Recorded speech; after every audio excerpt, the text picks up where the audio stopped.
আমরা বিজেপির এই যে 5 জন মেম্বার আমরা সকাল 11:40 থেকে এখানে দাঁড়িয়ে আছি। আমাদের জেলা নেতৃত্ব সপ্তশিদি আমাদের তখন থেকে আটকে রেখেছে।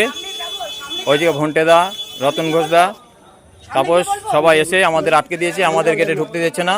এখন 12:20-25 বেজে গেছে। আমাদের না ঢুকতে দেওয়ার জন্য এখানে দাঁড়িয়ে রয়েছে। আমাদের ঢুকতে দেওয়ার তখন থেকে দাঁড়িয়ে আছি, গেটে তালা দিয়ে রাখছে। সপ্তশিদি আমাদের সামনে এসে আমাদের ঢুকতে দিচ্ছে না।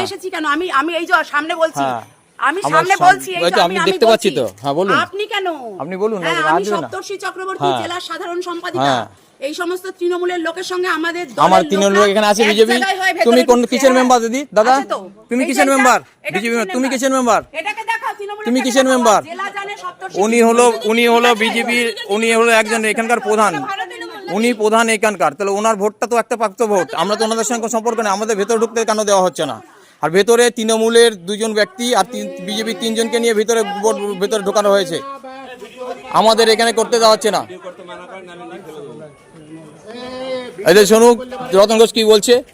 ভিডিও করতে করো, নাহলে মোবাইলটা নিয়ে ফেলে দেবো। এই যে রতন দাদা এখনই বললো, এই যে ভোট শুনতে পাচ্ছে তো? মিথ্যে কথা বলে রতন দাদা বলেছে তো।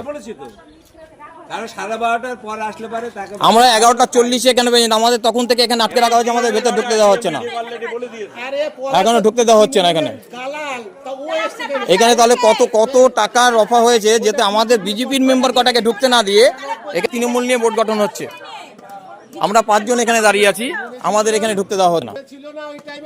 গেট আটকে রেখেছে, এখানে পুলিশরা সবাই দাঁড়িয়ে আছে, কিন্তু কেউ ওনাদের বিরুদ্ধে কথা বলতে পারছে না যে না সংখ্যা করে দাঁড়িয়ে আছে এখানে। আমরা ধাক্কা যাচ্ছে।